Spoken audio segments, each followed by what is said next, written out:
I'm free again. That sentence cut through the restaurant noise like a siren. My fork clattered against the plate as I froze mid-bite, staring at the glowing reflection of her in the glass divider just a few feet away. The laughter that followed was sharp, too sharp, and my chest tightened because I knew that voice. I knew every inflection, every giggle, every careless throw of her head when she laughed. It was Mira, my Mira, standing 2 tables over with a crown of plastic tiaras and bride-to-be sashes draped around her like some kind of cruel joke. I sat there, my heart pounding so hard I could barely hear the chatter at my own table. My friends were talking about sports, about some meaningless game, but my ears were tuned only to her voice. Free again, she said, and the words kept bouncing around in my skull, growing louder with each echo. Free from what? From me? From the life we were supposed to start together in just 3 weeks? I didn't want to look, but I couldn't stop myself. I twisted slightly, pretending to stretch, and caught the scene. Mira with her champagne glass, leaning in close to some guy I'd never seen before. He wasn't part of the bridal party. Too tall, too casual, his arm draped across the back of her chair like he owned it. I watched her laugh and brush a lock of hair behind her ear, the same way she used to when we first met. Only this time, it wasn't for me. I told myself I was overreacting. I told myself it was just Bachelorette night nonsense. But then I heard her again, this time lower, almost intimate. Tonight, I'm not tied down. I just want to feel alive. Alive. Something snapped in my head. I wish I could tell you that I got up right then, walked over, and demanded answers. But I didn't. I just sat there, staring at the condensation sliding down my beer glass, my ears straining like my life depended on every syllable coming from that table. It was like watching a slow-motion car crash while my legs were glued to the floor. Mira leaned toward the guy, and I caught fragments of their conversation, words that hit like bricks. I missed this, she said softly, her fingers tracing the rim of her glass. The guy laughed, a low, confident laugh, and replied, "You sure he won't find out?" He. That was me. I was the he. My face burned as the meaning slammed into me. There was no way to twist it, no way to spin it into something innocent. She wasn't just playing Bachelorette games. She was talking to this guy like they had some secret, some history, and I was the clueless idiot sitting 2 tables over, pretending to be invisible. I shifted in my seat, my hands trembling, and that's when I saw it. Her hand sliding across the table, brushing his. It wasn't casual. It wasn't friendly. It was deliberate, slow, like she wanted him to feel it. I swear I could see my future unraveling thread by thread in that moment. I wanted to confront her. I wanted to scream her name so loud the whole restaurant would stop and stare. But my chest felt tight, and my throat burned like someone was pressing down on it. So I did the only thing I could. I grabbed my phone and pretended to check messages while watching them in the reflection of the window. Then, I heard her say something that made my blood run cold. "We'll talk later, when I can really be myself again." Again. That word kept stabbing me in the ribs. Be herself again. Who was she with me then? Some fake version? Some lie I'd been holding onto for years? The guy smirked, leaning closer. "You still have that place?" he asked, his voice low, almost like he was daring me to catch every word. Mira laughed, tilting her head. "Of course. Some things you don't forget." I didn't even realize I was gripping my phone so tightly until I felt my knuckles ache. My ears were ringing now, drowning out everything but them. I think that's when it hit me. This wasn't a random flirtation. This was a continuation of something I was never supposed to see. I couldn't sit still any longer. My legs were bouncing under the table, my breath coming in short, shallow bursts. It was like my body had decided to panic while my mind was still frozen in disbelief. I stood up, pretending to head to the restroom, but really I just needed to get closer, to hear them without the muffled clinking of plates and glasses getting in the way. My heart was pounding so hard that I was sure someone would hear it before I reached their table. I stopped just a few feet behind them, standing by a decorative plant like some pathetic spy. Mira didn't see me. She was too focused on him. She leaned in, her fingers grazing his wrist as she laughed at something he whispered. There was a softness in her face I hadn't seen in months, and it wasn't meant for me. I felt this hot wave of shame rise in my chest, like I'd just been slapped in front of a crowd. Then I caught a piece of their conversation that made my stomach twist. "So, you're really going to go through with it?" the guy asked, his tone teasing but almost taunting. Myra's answer came like a knife. It's just a wedding. Doesn't mean anything if you already feel free. I swear, the air left my lungs. My knees felt weak, like I might just collapse there between the plant and the ice bucket. All those nights I spent planning our future, all the arguments we smoothed over thinking it was stress from the wedding. And here she was talking about freedom, freedom from me. I stumbled back, bumping into a waiter carrying a tray of drinks. He shot me an annoyed look, but I barely noticed.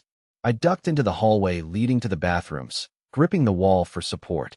I wanted to cry, to scream, to do something, but all I could do was stand there, staring at the tiled floor like it might offer me some kind of answer. I should have walked out. I should have left right then and never looked back. But I didn't. Something inside me, a mix of rage and desperation, told me I had to know everything. I needed to hear it all, no matter how much it crushed me. So, I pulled out my phone, opened the voice recorder, and went back. I sat at the bar this time, close enough that I could catch every word while pretending to scroll through my messages. What I heard next was worse than anything I'd imagined. I sat there at the bar with my back half turned toward them, my phone resting on the counter, the recorder running silently. The ice in my untouched drink had already melted, but I didn't dare move. My body felt like it was vibrating from the inside out, every muscle coiled tight as I strained to catch every word. And then I heard her say it, her voice lower, softer, but so damn clear it cut through the chatter around us. I still think about that night sometimes. It's hard not to, you know? The guy leaned back, chuckling under his breath, like this was some private joke between them. That night? You mean the one where we swore we'd never tell anyone? Yeah, Mira, I remember. My vision blurred for a second, and I had to blink hard to focus. There it was, proof. Not just flirting, not just wedding stress. They had history. Real, intimate history. The kind of history that turns your stomach because you realize every kiss, every moment she spent with you could have been wrapped in the shadow of someone else. I wanted to get up, to march over there and tear the entire facade apart, but my legs wouldn't move. I just sat there, my nails digging crescents into my palms as I listened. You were always the one who made me feel alive, she said suddenly, her voice carrying just enough for me to hear. With him, it's like, I don't know, I just feel trapped. I almost laughed, this bitter, hollow laugh, because him was me. I was the one she was talking about like I was some dull, lifeless anchor chained around her neck. My chest burned with something I couldn't even name. Was it anger? Was it heartbreak? Maybe both. Then the guy leaned in closer, his voice low and dangerous. You don't have to marry him, Mira. You know that, right? I'm right here. We could just... He didn't finish the sentence, but he didn't need to. I felt every word, every implication, like a punch to the ribs. I don't even know how long I sat there, listening, each word twisting deeper until I felt hollow. They weren't just reminiscing, they were planning something. There was talk of after the wedding and finding a way to see each other, and all I could think was, how long has this been going on? How many times have I smiled at her, believing every word, while she's been living this other life behind my back? And that's when I realized something even worse. She wasn't afraid of me finding out. She wasn't nervous or guilty. She was bold, almost smug. Like this was her victory lap before she started a whole new life with someone else. I felt sick. My hands were shaking as I paid for my drink, my voice barely steady enough to tell the bartender to keep the change. As I stood, I caught a final glimpse of them, her hand resting over his, her head tilted close like they were the only two people in the world. It was like a knife twisting in my chest. I knew I couldn't stay. Not tonight. Not with that image burned into my mind. But as I walked out of the restaurant, my mind wasn't just replaying her words. It was forming questions I wasn't sure I wanted the answers to. Who was this guy, really? How far had things gone? And most terrifying of all, had our entire relationship been built on a lie? When I left that restaurant, my legs felt like they weren't even mine.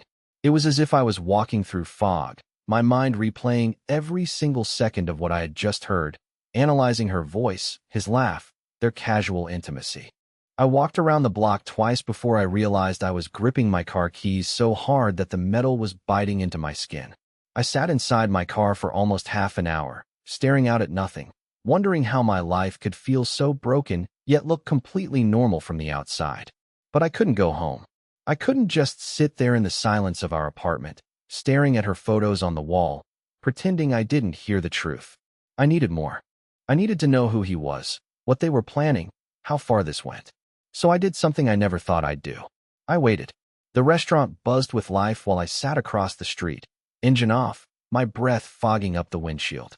When they finally came out, it wasn't her bridesmaids or some tipsy crowd spilling onto the sidewalk. It was just Mira and him. He walked close, his hand brushing her lower back, and she didn't push him away. They laughed about something as they crossed the street, and I swear, seeing her look that happy, happier than she'd looked with me in months, was worse than anything they'd said inside. They didn't go straight home. No.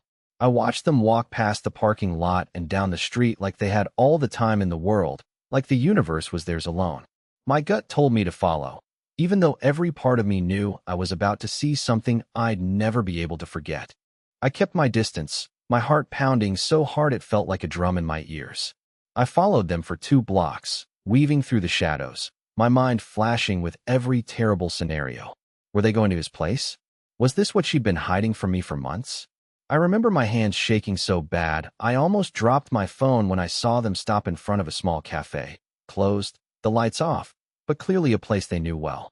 He leaned against the door like he'd been there before, and Mira stepped closer to him. They weren't laughing anymore. The air between them changed, slowed, thickened, and then she said something that made me stop breathing. I don't know how much longer I can keep lying. I hate pretending with him. Pretending. With me. I gripped the corner of the brick wall, my knuckles turning white. They stood there, close enough that I could see her looking up at him with that softness, that warmth she used to save for me. He brushed a strand of her hair back and smiled like he owned her. And I just stood there, completely powerless, watching it unfold like I was a stranger in my own life. I wanted to scream, to break the moment, to demand answers. But some sick, desperate part of me wanted to hear more. I wanted the whole ugly truth, not just the pieces that were tearing me apart. So I kept following. I know how that sounds. Pathetic, like some cliché jealous fiancé, but I couldn't stop. I had to know. I had to see where this road ended. What I found next, though, was something I wasn't prepared for. It wasn't just about some guy she was seeing. There was something bigger, something darker. They kept walking after the cafe, and I stayed far enough back that I could barely hear their footsteps over the thud of my own heart. My breathing was ragged, not from exertion, but from the heavy cocktail of anger, dread, and disbelief surging through me.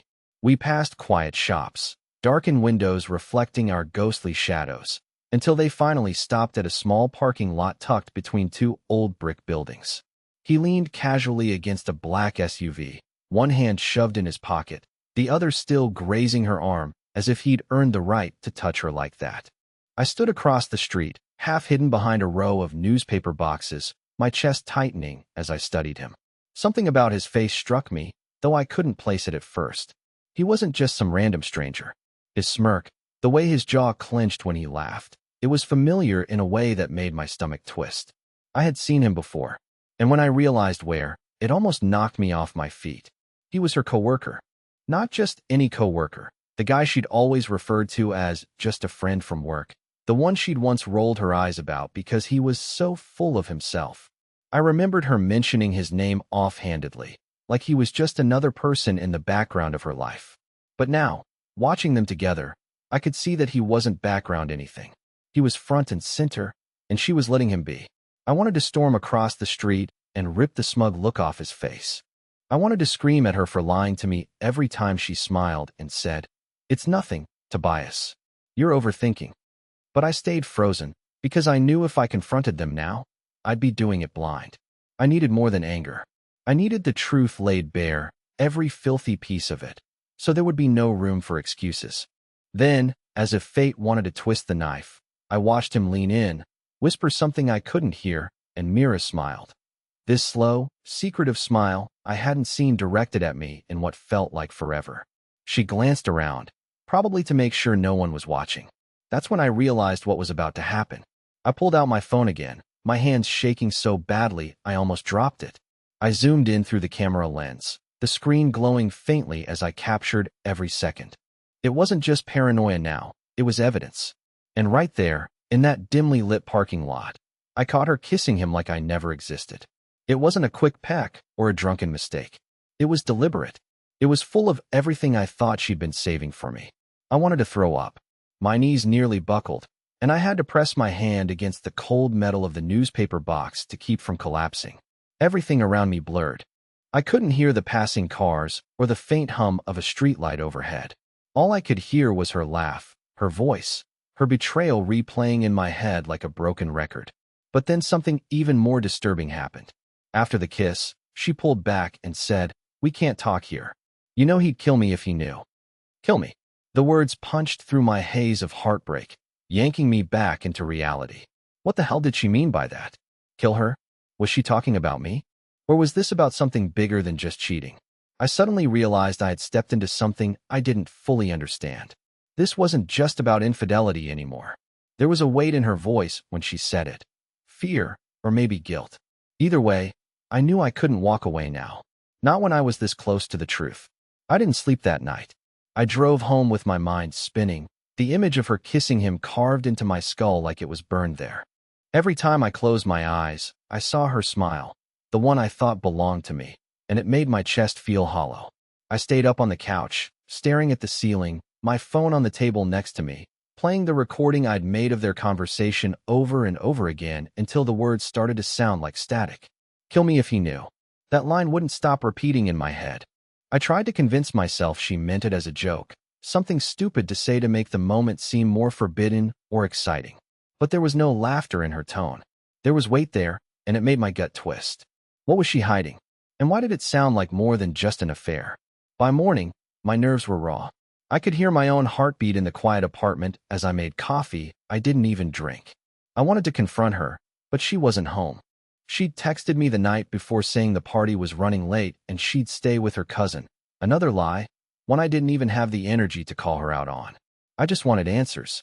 I spent half the day staring at my phone, scrolling through her social media, trying to piece together every detail of her life that suddenly felt like it wasn't mine to know anymore.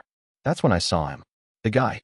His profile wasn't locked, and I scrolled further than I should have. Photos of him at office events. Comments from Mira, tiny hearts, inside jokes that didn't make sense to me. My stomach dropped as I realized some of these comments were from months ago, while she was lying on our couch, telling me she was just tired or too busy with work. But one photo stopped me cold.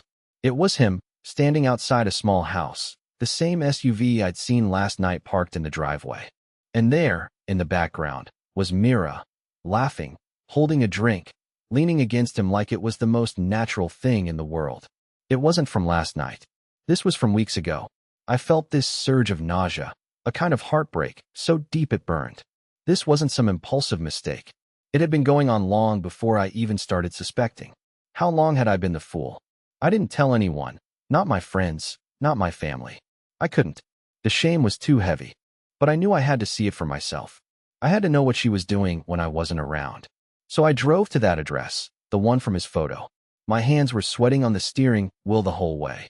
I parked down the street and waited, my eyes locked on that driveway. Hours passed. Nothing. I started to feel like I was losing it, like I'd crossed a line I couldn't come back from. And then, just as I was about to leave, I saw her car pull up. Mira stepped out like she owned the place. She didn't even hesitate.